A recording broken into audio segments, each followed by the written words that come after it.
My run for office is seeing just how broken our criminal justice system is and how it doesn't protect us. Last year, you experienced this false arrest by a very homophobic cop. Curious if you would like to share about this story. Absolutely. When I think about the experience, it reminds me just how complex hate is and discrimination. I was driving through the state of Michigan and was profiled by two troopers. The whole incident started with an animus on their dash cam. They were making fun of my African name, pronouncing it with very exaggerated accents. One of the troopers called me Dakarai, Dakarai. I hope you're not drinking daiquiris before I was even stopped. That's how it started. And then throughout the night, slurs like fruity, you guys smell fruity, constant comments about my car and questioning if the car really belonged to me. Even in the jailhouse, they found a way to humiliate me. They forced me to use the restroom publicly to prove that I was not smuggling drugs into the jailhouse by ingestion. It was a horrific night. Many months later, after the incident, we received the body and dash cam, which also showed and informed us that the troopers are trying to plant drugs in my vehicle. Welcome to Queer Storytime, the podcast. This is a brave space for sharing queer and trans stories of radical affirmation, acceptance, empowerment, and healing. I'm your host, Stevie Ingram. Be sure to join our free monthly queer and trans community connections group live online via Zoom by clicking the link in the description of this episode. Alrighty, y'all, queer in 3, 2, 1. Let's go. Welcome, everyone, to episode 29 of Queer Storytime, the podcast. As I hinted at in the last episode, I have a very special guest featured in today's episode who's running for the U.S. Senate seat in the state of Alabama. Today's guest is the first official U.S. congressional candidate that we've had on this podcast. So I'm tremendously grateful to be sitting down with him today. I also look forward to featuring upcoming candidates running for the United States Congress, as I believe it's time that we elect people who lead with heart, humility, and a high moral and ethical code that breaks through the harsh divisions and inhumanity promoted by all too many of our current elected officials. So join me in welcoming today's guest, Dakarai Larriett, a proud Alabama native and son of a U.S. Army veteran and public school teacher. He's a successful entrepreneur and a dedicated community volunteer whose run for the U.S. Senate is motivated by a false arrest in 2024 for which he has not yet received justice. His upbringing, shaped by his father's military service, saw him move across various states and even to Germany.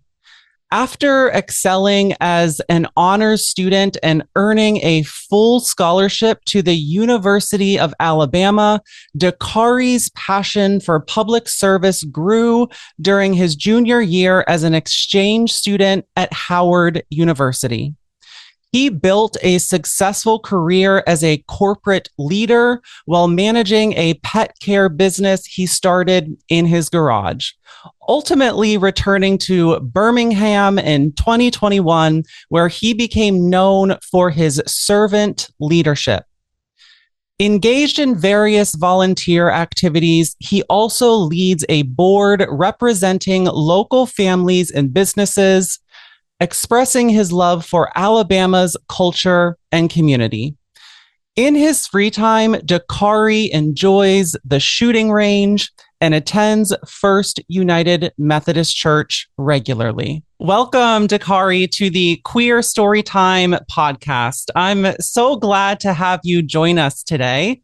Why don't you start out by sharing a little bit about your life experiences leading up to where you are today and how it was growing up for you as a gay Black man? Yes. Well, thank you so much for having me, Stevie. It's an honor to be here today. And again, my name is Dakarai Larriett. I'm a born and raised Alabamian and graduated from University of Alabama in 2004. Couldn't find work and ultimately ended up in New York City. So that's kind of where I built my professional life and recently moved back to Alabama in the pandemic and really just got super involved with the community here. And you asked about my kind of earlier life. I grew up here in Alabama as a Jehovah's Witness. And it was a very interesting time in the 90s and 80s to be a young gay religious person in the South and certainly in the closet. So I say a lot of my coming out happened from my experiences traveling, interning in New York, living in New York, and actually going to university here. It was able to expand my mind and kind of see the possibilities outside of the religion. That's amazing. And I find it interesting. You and I actually have a common connection to something. In your bio, it says that you attend a United Methodist church. And Yes. I don't know if I told you this, but I grew up as a UMC pastor's kid. Oh, wow. Okay.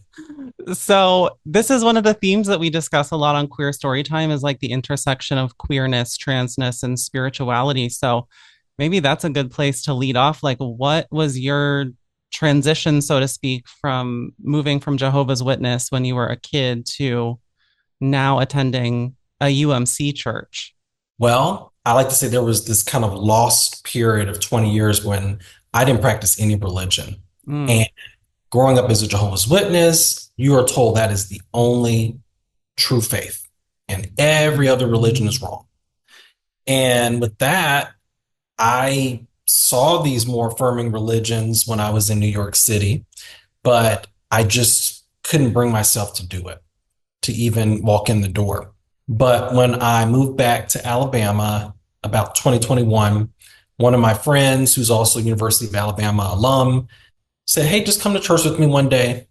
And that's where it started. And my first visit, the pastor, who was a woman, by the way, which again shocked me, was talking about how they were preparing the floats for Pride.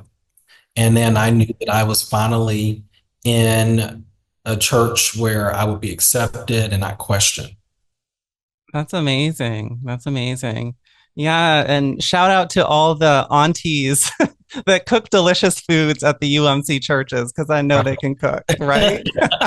Those Wednesday dinners, yeah. Yes, yes, yes, yes. Well, I'm glad that you've had a good experience in the UMC church because it hasn't always been that way from my own experience growing up in the church. But I know recently that there have been a lot of progress made in that area. So you also mentioned when we were speaking privately that one of your struggles in life was growing up with a medical condition called gynecomastia, which, for those of you that are unsure of what that is, it's a medical condition where people that are assigned male at birth and grow increased chest tissue. And so that obviously can lead to gender dysphoria if you're someone that is assigned male, identifies as male. So share with us a little bit about that journey for you. Thanks for asking, Stevie. I've not spoken to anyone outside of my family or my best friend who actually cared for me after the surgery about this. And this happened, wow, 13 years ago that I had the surgery for correction.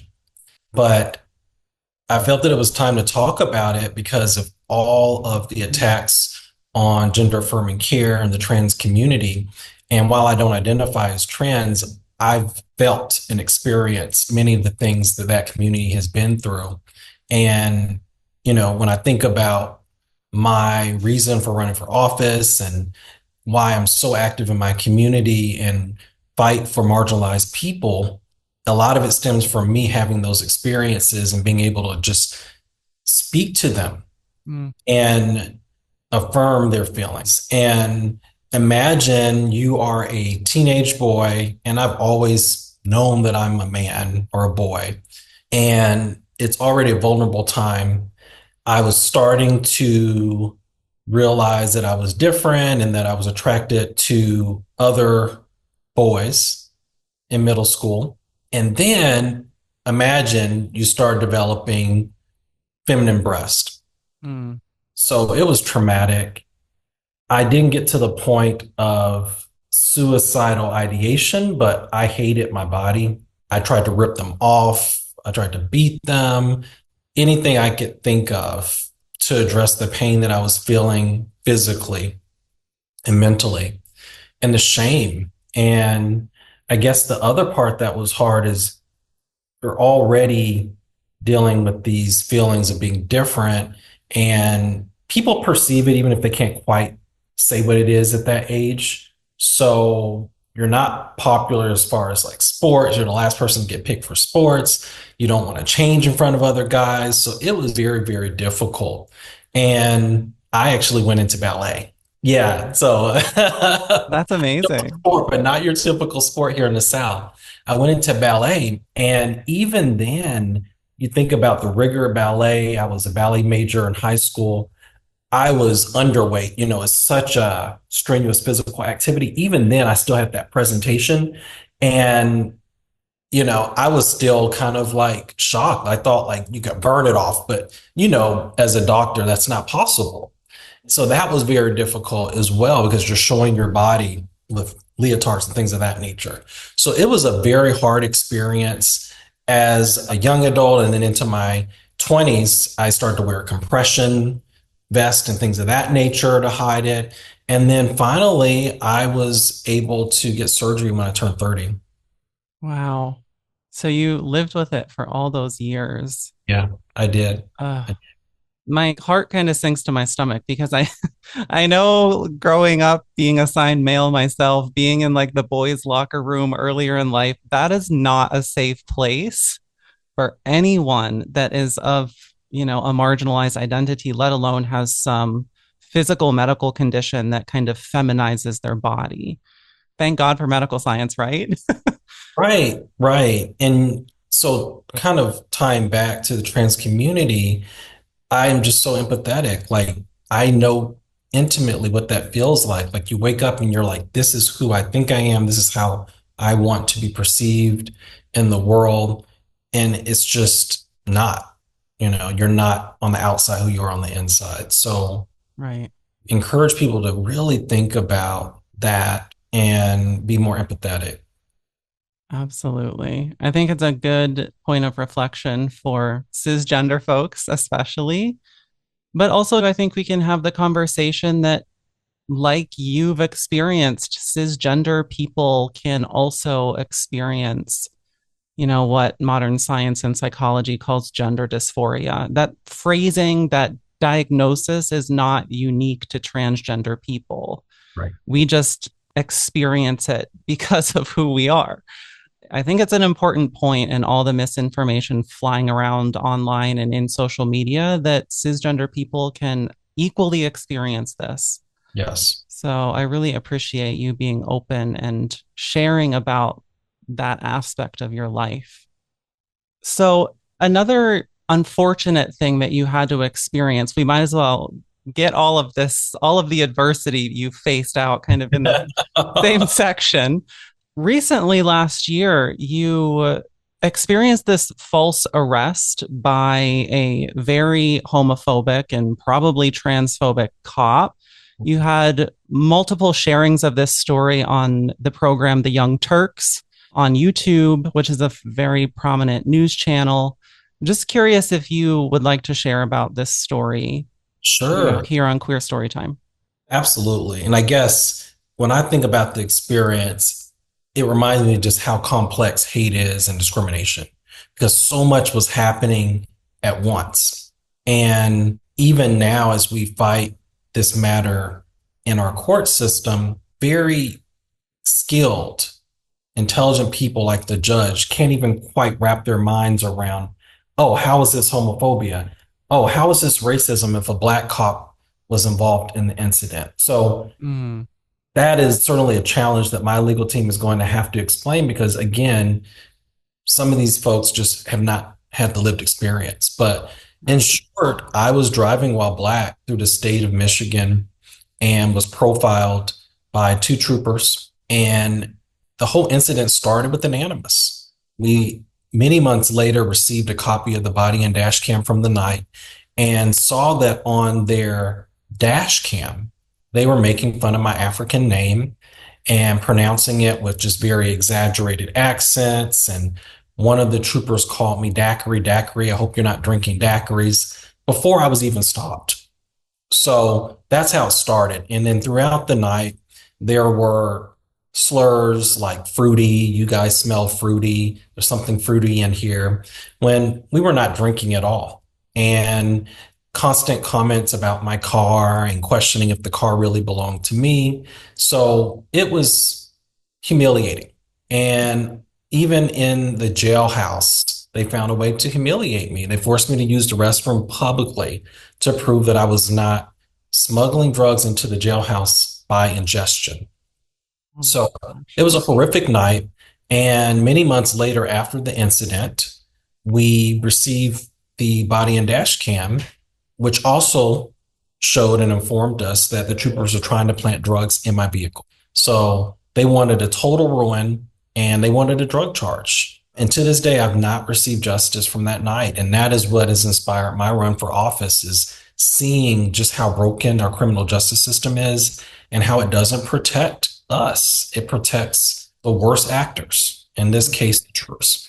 And even the political system, the internal investigations did nothing. So we are now in the Sixth Circuit Court of Appeals, and that's just one step below the U.S. Supreme Court. And we're going to fight this to the end and ensure that this doesn't happen to anyone else. And then I've developed policy proposals around how we protect all people in these interactions. And my bill is called the Motorist Bill of Rights. And it says you can only be stopped for a federally agreed upon reason, a true probable cause. When you do stop somebody, you have to do a scientific test for sobriety if you determine that there is a question about sobriety. So no fishing expeditions. And then finally, release the information to the principal or the family, because many times the individual is murdered.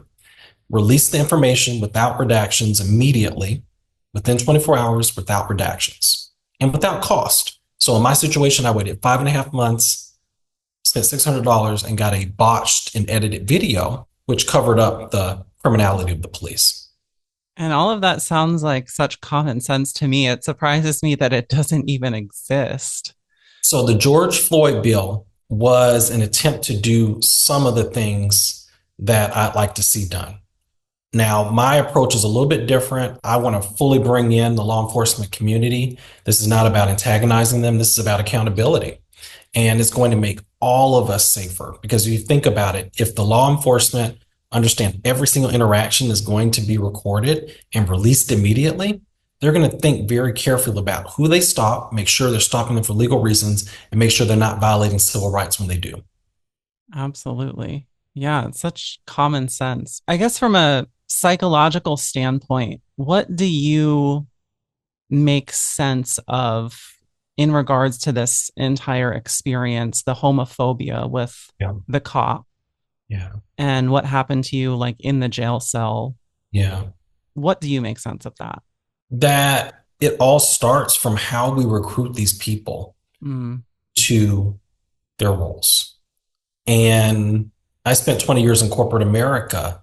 We have got to screen better to get the results we want on the back end. And an organization is its people. So I actually spoke to a friend who does psychological analysis for NYPD, New York City Police Department. okay. And I showed him some of the social media videos and posts of the trooper that we found after the incident. So there are transphobic, homophobic, racist posts, misogynistic posts, like really all of the above. He hates everybody equally, I guess.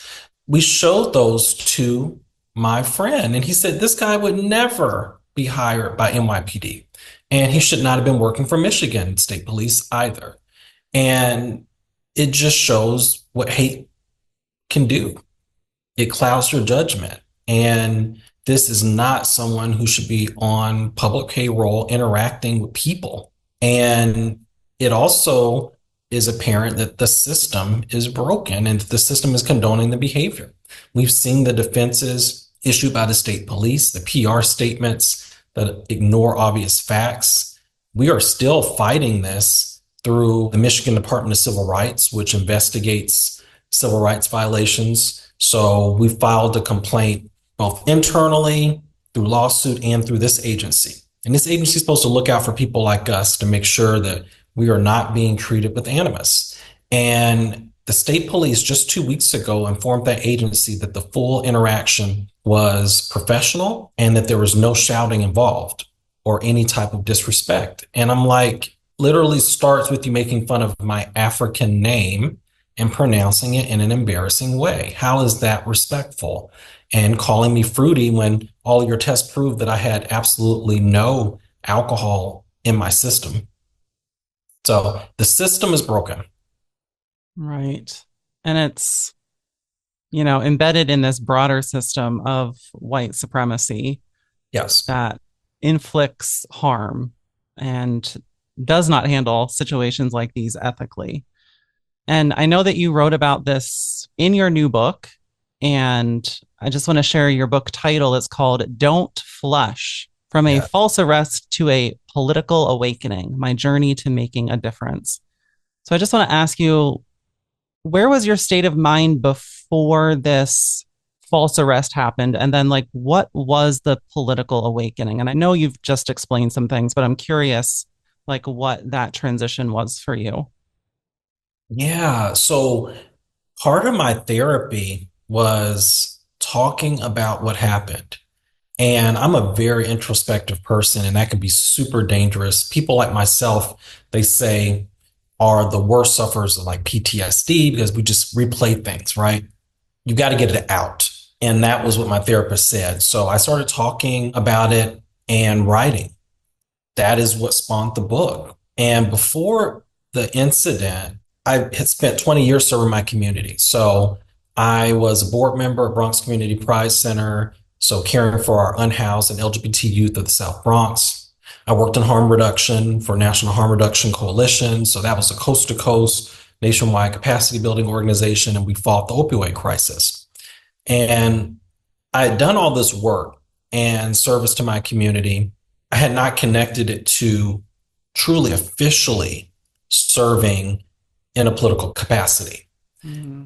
And as I started thinking about what happened to me and what was happening in our country, I realized I've got to change the rules. I got to change the playbook. I'm working out here, 2 or 3 rings out. I'm protesting. I'm championing these types of changes to our laws, but why not position myself in a role where I can write the laws? Mm-hmm. That was the light bulb moment for me, especially when I saw how feckless the Michigan state political apparatus was. So at that time, I lived in Alabama. I happened to be driving through Michigan, and I still have political connections in Michigan. So I had multiple meetings with Governor Whitmer's office, my state rep, Joey Andrews, reached out to, the Attorney General, the public safety directors within Michigan. I literally at one point tried to file a police report against the police and basically got laughed at. So I realized they didn't want to do their job. So why don't I get the job and do it for them? Amen. Is there a message that you would like to offer to the lawmakers in Michigan specifically? Do your job. Do your job. And they are clearly working off of a script. One of the most eerie things for me was when we finally realized they weren't going to do anything, all the internal investigations were shams, we sued because I can't force a criminal prosecutor to do their job, but I can sue civilly. That was our last recourse. And even then, the judge is in on the racket. The judge dismissed the case initially for qualified immunity. That's why we're in an appeals court now. So the judge made a summary judgment off of a botched body cam and dash cam. So it's all a racket, right? I don't see any criminality here. Well, this is not evidence. It's a botched video. So my message to them is do right by your people. That's why you're there. That's why you're in public service. It's a service. And protecting the state is not the job. It's about protecting the people and doing what is right. The script that we've been getting fed from all of them is this is a legal matter now. So first it was they didn't see any criminality. Now that our last recourse was to sue, it's a legal matter. I can't comment. So it's been so disappointing. I know that state can do so much better. Absolutely. After what happened last week, and I think you know what I'm referring to, there is a level of spiritual decline in this country. There is a level of or a massive lack of moral and ethical code. I just mentioned that in the introduction of this episode. And we need people that are willing to have a spine Mhm. and fight through all of this insanity, essentially, that's happening not only in our politics, but, in various legislatures across the US. So tell me more. You already mentioned that this experience of the false arrest really inspired you and, had awakened you politically. But what else has inspired you to get in and be a lawmaker in the US Congress? Well, you mentioned folks not having a spine. I think a lot of it is fear, Stevie. Mm, And I know everyone's built differently. Everyone is. I no longer have that fear. I've had so many near-death experiences in my life that I just want to do what's right. You know, I've survived earthquakes. I was held up at gunpoint a couple summers ago. In all of these moments, I was ready to just let go and accept the situation. And so with that, that's how my approach has shifted a bit. I am willing to put myself out there. I stood in front of the Detroit Public Safety Headquarters with great personal exposure and spoke truth to power and called on the governor and the head of Michigan State Police to do something. I know I'm on some hit list and I'm okay with that. I want to move this forward and I want to make sure no one else experiences what I've experienced. absolutely. And so, how do you envision all of these experiences being integral for you representing your constituents? Mhm. We all bring different experiences to the Congress, but I bring a lot of different experiences. I'm not a lawyer for starters. There are way too many lawyers there. I'm a business person, so we don't ask people about their political affiliations. We just get the work done. And that's what I've done for 20 years. And it's, again, these lived experiences with our criminal justice system, with gun violence, and advocating for marginalized communities and understanding intimately what they face. And my experience in health, frankly. So, public health. And we know that we have a crisis. We have a huge crisis here in Alabama where, because of the quote unquote big, beautiful bill, which I call the big billionaire bill, we are going to have even more rural hospitals closing in the state. We have women driving 2 hours for maternal care. Like, that's the difference between life and death. 2 hours one way. And we already have some of the highest maternal death rates in the nation. I believe it's the highest for Black women and maybe the second or third highest for women overall. So it's about to get even worse here. So I have experienced these things and seen them firsthand, and I will be an advocate always, no matter what, elected or not. Right. What do you think? This is a question I find myself asking so many people. What do you think are the conditions that led us here to where this country is right now? Apathy. But I don't fully blame the voters. We keep people in this perpetual slavery. I call it corporate slavery, right? Like, even the 40-hour per week, that's a compromise. It used to be worse than that, right? So you're so tired. You're barely making ends meet. You are voter suppressed. So here in Alabama, the time to vote is very, very limited. It's going to be on a Tuesday. At one point, for example, for my primary, they wanted it to be the Tuesday after Memorial Day. Why?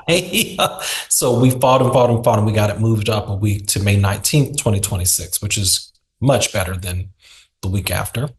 So everything seems stacked against people. They're just trying to survive. So we had a municipal election a couple of weeks ago. Most municipalities were 20% turnout or less. Wow. Are just exhausted. And again, there are systemic things happening. Notifications of these elections are very poor.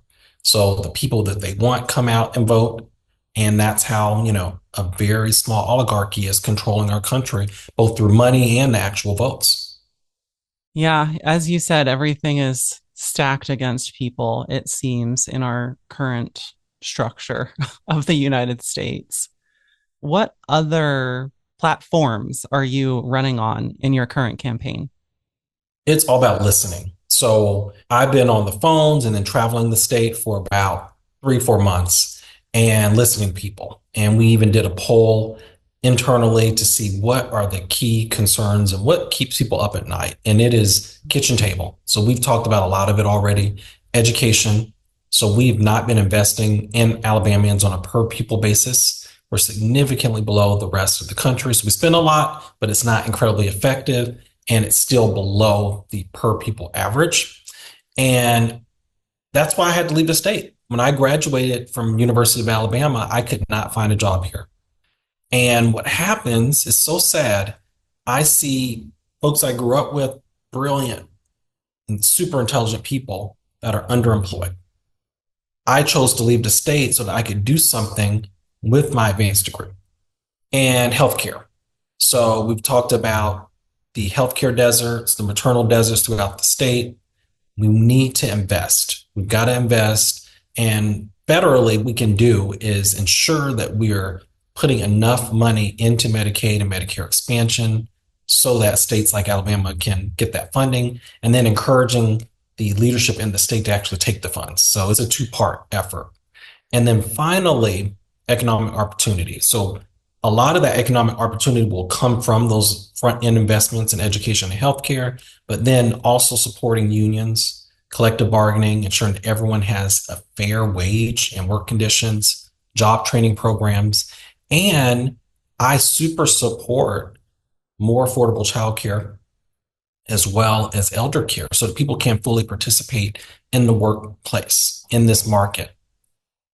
You just mentioned about the big billionaire bill. There's this tug of war. I don't know if that's the right word. It's not a tug of war, it's a war on social programs in the United States. How do you reconcile that? With all these people saying, oh, this is a Christian country, yet we are not treating the least of these, as is quoted in the Bible, with any semblance of respect or dignity by taking away all of these social programs. Yeah, it's disappointing. I think that I'm going to push on Democrats, and that is the party that I'm affiliated with. How do we explain the value to people better and that it is an investment?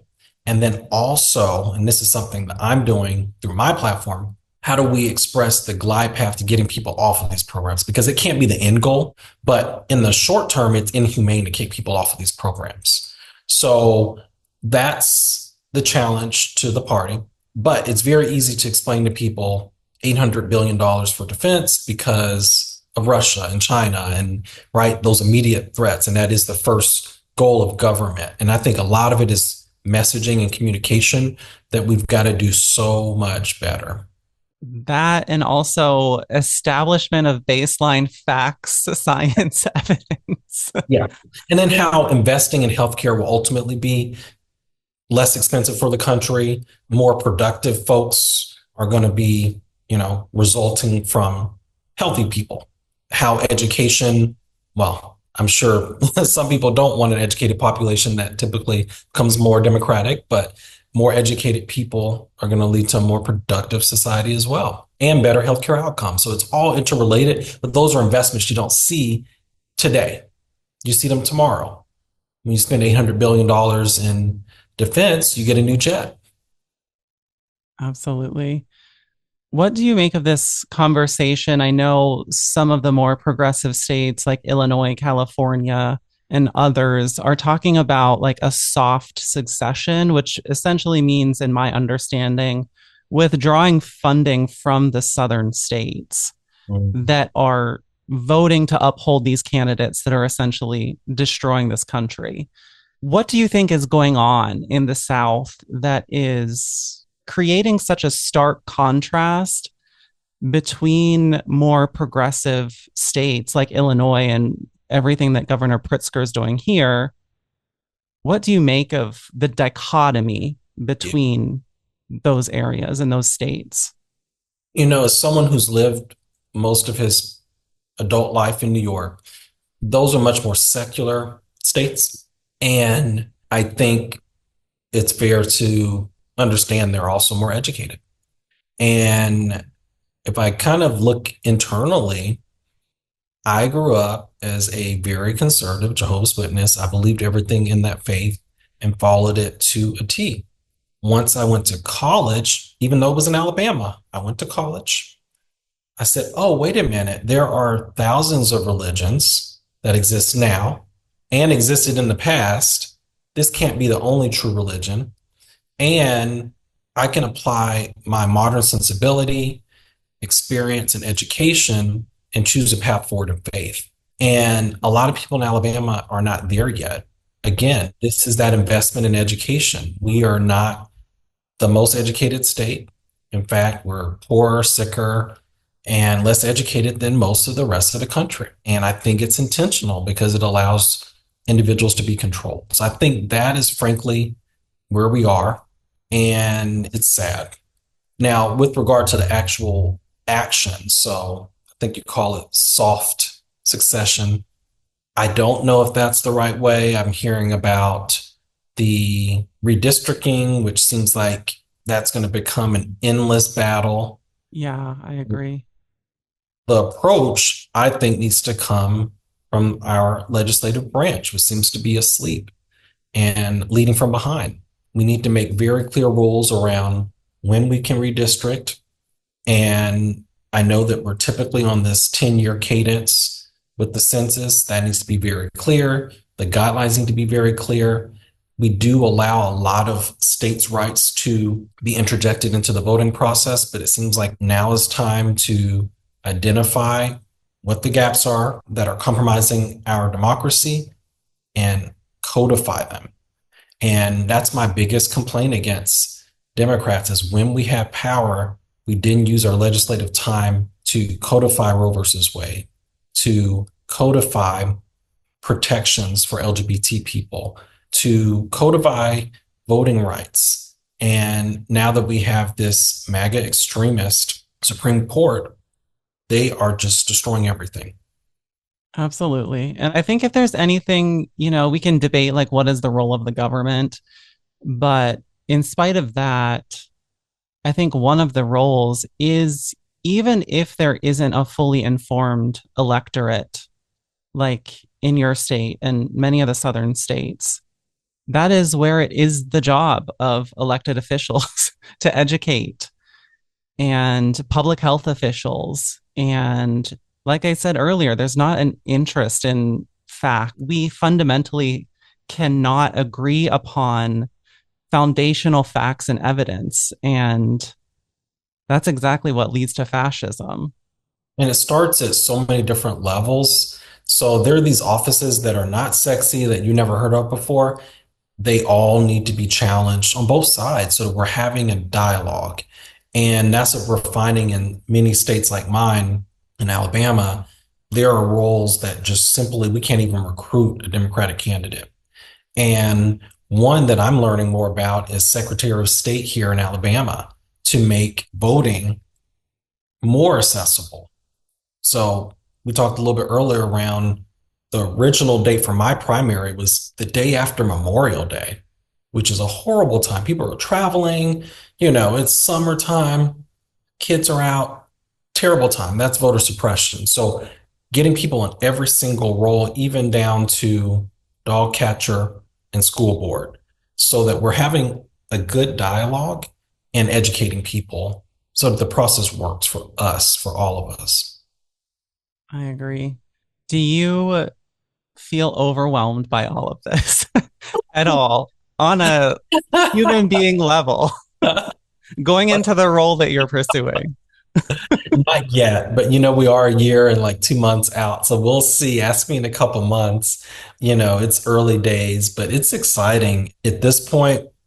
And my staff says this is unheard of. I'm doing 2 to 3 events a day already a year out. And just meeting people and understanding their pain points has been really eye-opening. And I'm excited. I'm not overwhelmed, not yet. Do you think the state of Alabama is ready for a Black gay senator? Well, my state representative, Neil Rafferty, is an openly gay man. So I will be the first at this level, but we've got to give people a chance. Do not sleep on Alabama. We have been a civil rights bastion for years. And Birmingham, in particular, my hometown, is where we really transform things. So I am excited for this, and I believe in the state and that they will choose the most qualified person. Yeah, it's very exciting. So much has happened in Birmingham, Alabama, historically in the United States. And I'm so excited for you that you are a modern version of all of your ancestors that fought in that area and can do so in a very big way. It's Yeah. amazing and exciting. Yes, it's such an honor. And it's something I write about in my book. There's this parallel story. My incident happened in 2024, but I parallel it to 1957 when my grandparents were stopped by the KKK on a date. They weren't even married yet, so they were dating. And it's kind of a family story that's like an inheritance for me that if that night had gone wrong, none of us would be here today. And those lessons I carry with me. And I talk a lot about how things have improved here, but a lot of things are still the same. So you have the flashing lights of the squad car, and then you have the flashing lights of the burning cross. And that's on the rise because all of this is out in the open now, unfortunately. So I'm so grateful that you have been on this podcast and got to share some of your journey and some of what you're seeking to do in the US Congress. I think it's amazing. I want to conclude this episode of QST with the section that I call Super Soul. Again, I say this all the time, but nod to Miss Oprah Winfrey because she used to have that show, Super Soul Sunday. So I just like to end this podcast with questions that hopefully touch the heart for people. Not that any part of this conversation didn't do that, but the first question I have for you is, at this moment of time, given all of your life experiences, what do you feel like your life purpose is? Service in one word. Period. Nothing more, nothing less. Second question is, knowing what you know now, what would you like to tell your younger self about your identity? That it's going to be okay, and don't hate yourself. Absolutely. And additionally, other than towards yourself, what is one thing that you wish others would understand about the gender and sexually expansive community? Well, I can speak for myself, and hopefully this is somewhat encompassing for the community. But for me, it's one of 1,000 interesting things about me. So I feel that some people are so transfixed on it. And while the name may be a little bit confusing for people, like, for example, homosexual, it doesn't mean that I'm running around having gay sex every day and that's all I think about. Like, truly, it's a sensibility, it's a life experience, it's much more than sex, right? I think that's what sometimes confuses and alarms conservatives in particular. And it's not a mental illness by any means. It's just someone who's slightly different from you. That's it. Different lived experience. Question number 4 is, Do you have a particular message to share with your prospective peers in the US Congress that are creating laws against the queer and trans community? We talked about representation. So I am going to be in their face and letting them know what the impacts of these laws are. So right now, we only have one openly lesbian or gay member of the Senate. And that's a tall order for one person. So I would certainly love to partner with her and ensure that our community, the LGBT community, is fully represented and considered as bills are passed and treated fairly because we are Americans and the community is much bigger than people actually even know. Bi erasure is a big, big deal. And what we're finding as the world becomes more and more accepting, the community becomes more and more apparent and comes more out of the closet, right? So I think there are a lot of us out there that just aren't quite ready to reveal themselves yet. So I think that helps too in the discussion. And it's just bringing that context of lived experience. That's something that I will bring to every single discussion. And that's something I did in corporate America too. I was the leader of the Pride Employee Resource Group at Whirlpool Corporation, so Fortune 100 company. And in every discussion, I said, well, let's think about how does this impact this community? And, if we launch this product, how does that, again, affect this community? How would they engage with it? How do we market this product in an inclusive way? Yeah, that's absolutely important. And we need queer and trans people at the forefront of these conversations.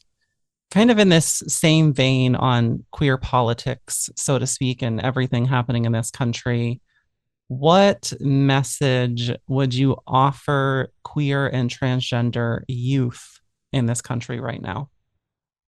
Just know that they are loved and there are so many different resources to protect them. And if you're not getting that love at home, be sure to reach out. There are so many other ways to get support.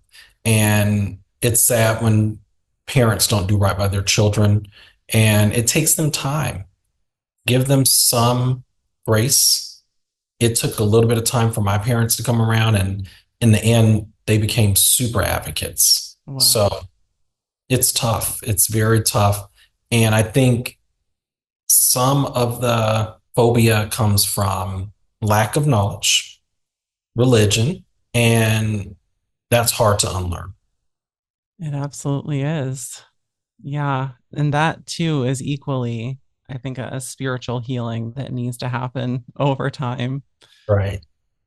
So, my last overall super soul question for you is, so you've had all of these adversities through your life, everything that we've mentioned in the prior hour. And I'm wondering, first of all, what brings you a sense of connection, despite all of the chaos going on in the world? And then how do you experience joy? Like, how do you find joy in the chaotic world in which we live?